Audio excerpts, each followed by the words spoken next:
L'ipogeo oleario delle Quattro Fontane.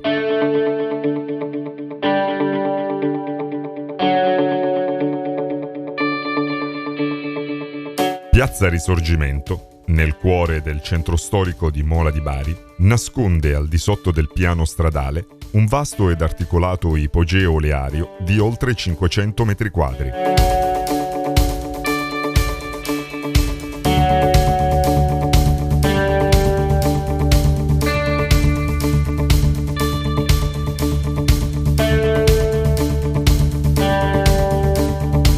Nel corso dei secoli, Mola ha avuto oltre 18 frantoi attivi e ciò si spiega poiché, in passato, prima dell'invenzione e diffusione dell'energia elettrica, l'olio rappresentava l'unica alternativa alle candele per garantire l'illuminazione. Infatti, lo si definisce olio lampante. Veniva esportato in tutto il Mar Mediterraneo e veniva usato come combustibile per le lucerne. L'olio veniva anche utilizzato per produrre il sapone. Infatti, esistevano a Mola numerose saponiere, vasti ambienti dediti alla produzione che durante le pestilenze fungevano da lazzaretti.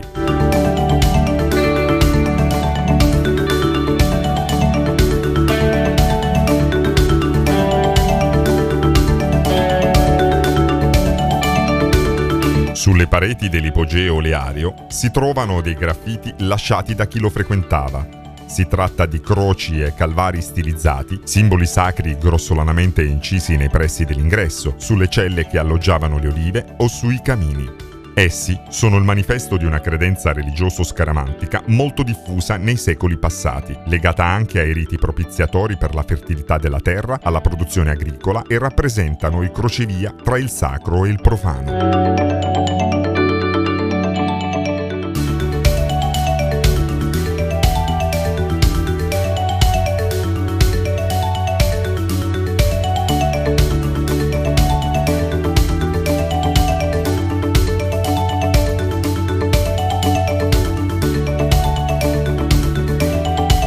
Utilizzato fino alla seconda metà del Novecento, la prima fase di scavo potrebbe risalire al XIII secolo, epoca in cui Carlo I d'Angiò rifondava Mola ripopolandola con coloro che, per motivi di sicurezza, ma anche pratici, avevano scelto di vivere nei dintorni e nei ripari lungo le lame che attraversano il territorio molese.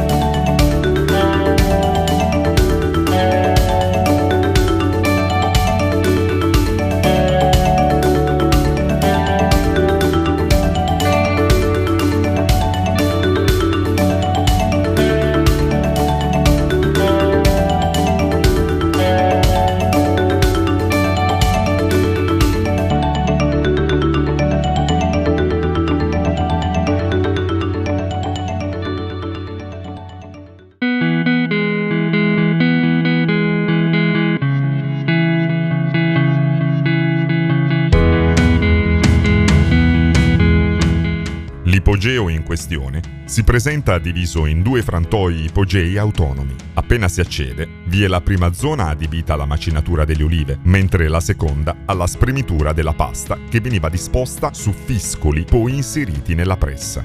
La macina in pietra, detta anche macina a molazze, veniva fatta girare da un asino o da un mulo. L'ambiente ipogeo presenta una temperatura oscillante tra i 16 e i 20 gradi centigradi per tutto l'anno, per cui era particolarmente indicato per la lavorazione delle olive.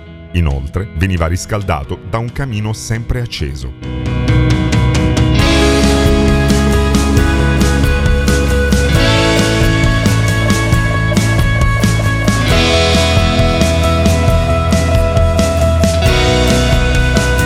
Le olive da macinare erano fatte cadere dall'esterno attraverso aperture praticate nel soffitto dell'ipogeo e andavano a riempire le numerose celle disposte lungo corridoi.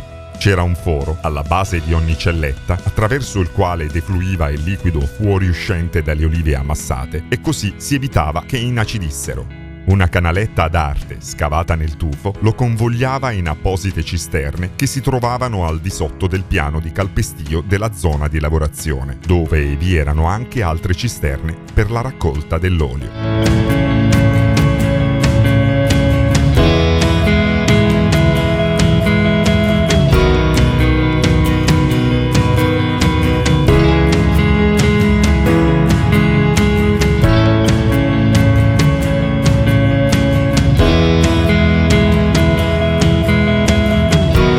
lavoro nei frantoi si svolgeva da ottobre a primavera. I trappetari formavano la cosiddetta ciurma, così venivano chiamati coloro che ci lavoravano. Durante i mesi della bella stagione svolgevano attività di pescatori a bordo delle paranze. Ciò spiega perché il capo dei frantoiani viene ancora oggi chiamato il nocchiero, il termine marinaresco che indica il capobarca.